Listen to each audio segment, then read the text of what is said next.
1 or 2 minute தான். 3 வசனத்தை நான் சொல்கிறேன், நீங்கள் வாய்ப்பு இருந்தால் எழுதி கொள்ளுங்க, வாசிக்க வேண்டாம். கலாத்தியர் 2ஆம் அதிகாரம் 20ஆம் வசனம். கலாத்தியர் 2:20.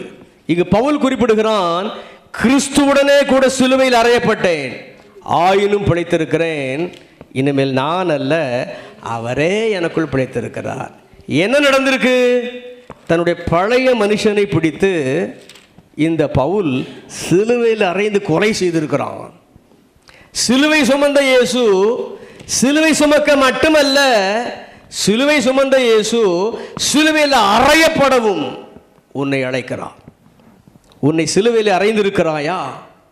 என்னை சிலுவையிலே நான் அறைந்திருக்கிறேனா?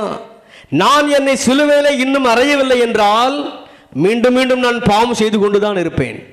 நீங்கள் உங்களை சிலுவையிலே அறைய ஒப்புக் கொடுக்கவில்லை என்று சொன்னால் மறுபடியும் நீங்கள் பாவம் செய்து கொண்டுதான் இருப்பீர்கள்.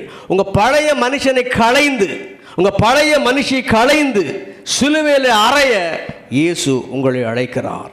அல்லேலூயா.